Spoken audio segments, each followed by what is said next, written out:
साथियों, साहित्य के पाठकों को सादर नमस्कार। मैं रमेश चंद मीना। आज हम कहानी श्रृंखला में कहानी का पाठ का वाचन कर रहे हैं। पन्नों की दास्तान। मैं बड़ा चिंतित और उत्सुक था कि वह जल्दी से मेरे हाथ आए, मैं स्वयं उसे नज़दीक से देखूं और दूसरों को दिखाऊं। बड़े इंतज़ार के बाद वह आई। मैंने गाड़ी उठाई। चाहता तो ऑटो में भी ला सकता था, पर मुझे लगा कि नहीं, गाड़ी ही ठीक रहेगी। गाड़ी में ठीक से आ सकती है।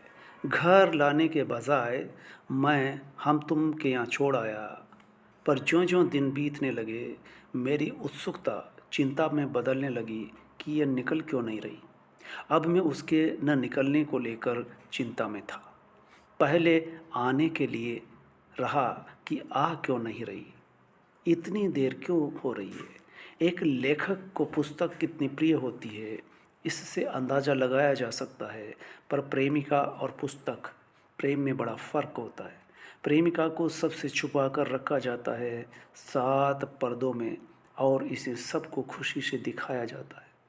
जब 2 सप्ताह में भी वो 15-20 ही निकल सकी, तो मैं निकालने के उपायों पर कई तरह से सोचने लगा। हर क्लास में बात किताब के महत्व से आरंभ करना तक तो ठीक, अब हर बात का आरंभ अपनी किताब से ही होने लगता है। हम तुम वाले से पूछा, भैया कितनी निकली? उधर से जवाब मिला, एक भी नहीं। इतना बार सुनते ही दिल बैठ गया। जो कुछ देर पहले बल्लियों उछल रहा था, पुस्तक हाथ में आने से पहले तक मैं नदी में उफान की तरह उत्सुक रहा कि 500 का क्या है। एक कॉलेज में ही 800,000 छात्र रहते हैं हिंदी साहित्य के। ये तो हाथों हाथ ले ली जाएगी। अलख प्रकाशन से हरिराम जी भी बराबर यही सब कह रहे थे, चूँकि उन्होंने नया नया प्रकाशन जो खोला था। डॉक्टर साहब, 500 निकलने में देर नहीं लगेगी। यह आप बहुत अच्छा कर रहे हो। अच्छे काम की पहल किसी को तो करनी ही पड़ती है। विवेक और मनीषा, कोटा महाविद्यालय के प्रोफेसर, का भी यही मानना रहा। मोबाइल पर वे इस बात को कई बार दोहरा चुके होते हैं। जब क्लासरूम में अपनी ही किताब लेकर जाने लगता, तो लगने लगा कि जैसे साथी व्याख्याता अंदर ही अंदर मुस्कुरा रहे हों। वे क्या सोच रहे होंगे, मैं अनुमान लगा लिया करता। लो, अब किताबें बेचने का धंधा भी लगता है आरंभ कर दिया है। मैं कन्या महाविद्यालय जब दूसरे दिन किताब लिए क्लासरूम की तरफ जा रहा था, तो मुझे भी यकायक ऐसा ही एहसास हुआ जैसे कल वाली छात्राएं मेरी तरफ देखकर यही कह रही हों कि ये वही है जो कल अपनी क्लास में किताब लेने के लिए कह रहे थे। वह ऐसा कुछ सोच रही हैं या नहीं, पर मुझे ऐसा ही लगता, क्योंकि मैं आखिर क्लास में खड़े होकर अंततः कह तो यही रहा था कि यह पुस्तक महत्वपूर्ण है, बहुत महत्वपूर्ण है, आप लोगों के लिए बेहद ज़रूरी है। मैं हर दम, हर वक्त यही सोचता कि नैनवा में फोरूलाल 15 निकाल लेगा, 12 में विवेक शंकर 30, कोटा में विवेक मिश्र 50, इटावा में 70 और सवाई माधोपुर में 100 और बूंदी में तो मैं स्वयं हूँ। सो अलग तरह से हिसाब लगाया जाने लगा। हिंदी के कोई 1000 छात्र है, अगर 15% भी लेंगे तो 150 होती है। ज़्यादा जितनी चाहे निकले। अपनी ही क्लास में, जिसमें मैं किताबों के महत्व के बारे में अक्सर बताता रहा हूँ, कोई दसियों बार गांधी का किताबों के संदर्भ में कहा वाक्य, किताबें आदमी की अच्छी दोस्त होती है। नरोत्तम दास का सुदामा चरित पढ़ाते हुए कृष्ण और सुदामा की मित्रता के संदर्भ में भी कुछ अधिक गहराई से मित्रता के उदाहरण दिए जाते। एक दिन तो मित्रता की नई परिभाषा ही गढ़ डाली गई। मित्र चाहे छोड़ दे, धोखा दे दे, पर पुस्तक ऐसे समय में भी हमें राह दिखाती रहती है। आदमी की जब तक सांस चलती है तब तक मशाल बनकर मार्ग में उजाला करती चलती है। पहले दिन चित्रलेखा एक मूल्यांकन की 10 प्रतियां लेकर क्लास में नमूदर हुआ। लगा कि लड़के देखते ही टूट पड़ेंगे, इसे हाथों हाथ ले लेंगे। लेकिन जब 3-4 छात्रों के बाद पांचवा कोई उठकर नहीं आया तो मेरा दिल धक से रह गया। मेरी कल्पना के बनाए किले भर भरा कर गिर पड़े। थोड़ी निराशा अवश्य हुई, पर प्रयास जारी रखने में किसी तरह की कोताही नहीं बरती। इसी क्रम में हाल ही में कोटा स्थानांतरण पर आए विवेक मिश्र को कितना ही मोबाइल किए, पूरी बातचीत का लबोलुआब ये रहा कि वह बेहद खुश हुआ। उसने लंबा भाषण ही दे डाला। छात्र किताबों से दूर चले जा रहे हैं और बाजारू चीज़ों की तरफ आकर्षित हो रहे हैं। पढ़ने के नाम पर संजीव पासबुक्स लेकर परीक्षा की वैतरणी पार करना चाहते हैं। ऐसे छात्र कभी कभार कक्षा में चेहरा दिखाने चले आते हैं। कुछ चिंतनशील प्राध्यापक पासबुक्स बाजारू संस्कृति पर जब तब हमला बोलते भी हैं, पर विकल्प देने की बात पर चुप्पी साध लेते हैं। आपने पासबुक्स का एक सशक्त विकल्प दिया है, इसके लिए आपको बधाई। इस काम को हम आगे बढ़ाएंगे। ये प्रथम वर्ष का काम है। आगे से द्वितीय व तृतीय वर्ष के प्रथम व द्वितीय पेपर भी लिखा जाना चाहिए। इस उपक्रम में मैं आपके हर तरह से साथ हूँ। यह एक ऐसी प्रतिक्रिया थी जिसने बीच दरिया में तैर रही नाव में छिद्र से आ रहे पानी को तुरंत रोकने का काम किया। मुझे यकाएक थोड़ी राहत मिली कि कोई तो है ऐसा जो न केवल सराहना कर रहा है, अपितु प्रोत्साहित भी कर रहा है। अन्यथा जो भी मिला दरिया में डुबाने के सिवाय कुछ नहीं किया। नाव में अगर छिद्र है तो उसे और चौड़ा ही किया। साथ ही प्राध्यापक से यह कहने पर कि इस संदर्भ में आप थोड़ा बच्चों को बताएं, इस पर वे बोल पड़े कि सर, छात्र वैसे ही कमा रहे हैं, जितने आ रहे हैं। उनके हाथ में किताबें नहीं होती है, और जिनके हाथ में होती भी है तो केवल पासबुक्स और 1 वीक सीरीज। इसके अलावा एक पतली सस्ती सी चित्रलेखा भी दिखाई पड़ती है। ऐसे में इसे कौन लेगा? बहुत सारे विकल्प होना बाजार को बढ़ाता है, घटाता नहीं। हमारी और आपकी ड्यूटी बनती है कि हम छात्रों को किताबें पढ़ने खरीदने के लिए प्रोत्साहित करें। हम गलत होता हुआ देखने के लिए नहीं है, सही क्या है ये बताना भी हमारा फर्ज बनता है। मैं आगे भी कुछ कहता, पर लगता कि ज़्यादा ही हो गया है, सो मैं पुनः बच्चों को प्रोत्साहित करने की कोशिश करता हुआ आगे कक्षा की ओर बढ़ जाता हूँ। मैं अब मोबाइल पर प्रदीप, विवेक, बीरम, धर्मेंद्र, पूर्णमल, आदित्य, फोरूलाल से बातें करता, बूंदी की खबर देता और उनसे वहाँ की लेता। सभी जगह से एक भी न निकलने की खबर मिलती रही। मैं क्लास में जाता, 1-2 छात्र लेते, किसी दिन एक भी नहीं। सप्ताह से अधिक हो जाने पर हम तुमको मोबाइल किया, उधर से भी परंपरागत जवाब मिला। 1-2 बार मिला तो ना मैं गर्दन हिला देता। मैं वहाँ से भारी मन लिए निकल लेता। मुझे याद आता है वो पहला दिन, जिस दिन मैं बड़े उत्साह से 5 नहीं, 10 नहीं, पूरी 60 प्रतियां रखवा दी थी।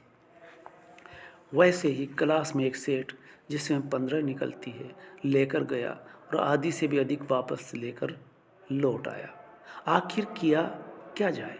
दूसरे कार्य हिंदी साहित्य में वृद्धजन पर अंतिम दौर में चल रहा होता हूँ। ऐसे में यकाएक कोटा से मोबाइल आया, पापा मेरे पैर में सूजन आ गई है, चला ही नहीं जा रहा है, आप आ रहे हैं ना? मैं सुबह केवल 1 गिलास दूध पीकर निकला। अस्पताल पहुंचा, एक्सरे करवाए, डॉक्टर ने मांस फटना बताया और ठीक होने में 1 या 1.5 माह लगने का कहा। मैं दिन भर इधर उधर दौड़ता हुआ पुस्तक के बारे में सोचता रहा। आदित्य को 150 प्रतियां पहुंचनी हैं, उसके आसपास 4 कॉलेज जो है। लालचंद 50 प्रतियां देखकर चौंक पड़ता है। बहुत ज़्यादा है। मेरी क्लास में वैसे भी 10-5 ही आ रहे हैं। ग्रामीण परिवेश के गरीब छात्र हैं, कहाँ खरीदेंगे। उनसे कोर्स में लगी 10-15 रुपए की पुस्तकें लाने के लिए कहते हैं, वही नहीं आ पाती। वे कहते हैं सर हमें तो आप क्लास में बैठकर सुन लेने दो, और अधिकांश बिना किताब के ही बैठते हैं। मैं 50 में से 15 विवेक मिश्र, 15 विवेक शंकर को और बाकी 5 लालचंद के हवाले करता हूँ। वह कहता है हाँ 5 तो निकल ही जाएगी। कुछ दिन तक ये तकिया कलाम की तरह सुनता रहा कि भाई निकल जाएगी। मैं भी यही कहता रहा हाँ निकल जाएगी, पर कोई भी यह नहीं कह रहा है कि निकल रही है। सप्ताह भर पहले 15 कन्या मैं विद्यालय में छोड़ी थी, सो हाल चाल पूछता हूँ। वे कहते हैं सर हम दोनों क्लासों में रोज़ कह रहे हैं, कोई ले ही नहीं रहा, कोई ले ही नहीं रही। जब उधर से 8-10 दिन तक यही सुनने को मिला, तब मुझे एक दूसरा उपाय सूझा और मैं उनके बीच पहुंच गया। टीन की छत के नीचे कोई 90-95 छात्राएं बैठी हुई थी। मैं तुरंत मुद्दे पर आ जाता हूँ, थोड़ी भूमिका बनाने का प्रयास करता हूँ। ये रचना पिछली रचना से अधिक उपयोगी है। पहले वाली तो केवल परीक्षा की वैतरणी पार करने तक याद रखी जा सकती थी। इसे आप एक बार पढ़ने के बाद पूरी ज़िंदगी याद रख सकोगी। हमारी अंतिम सांस तक ये रचना हमारे साथ रहेगी। कोई पूछ सकता है कैसे? इसकी विषय वस्तु समसामयिक है, रोज़ होने वाली ठगियों, कर्मकांडों और अंधविश्वासों से अवगत कराती है।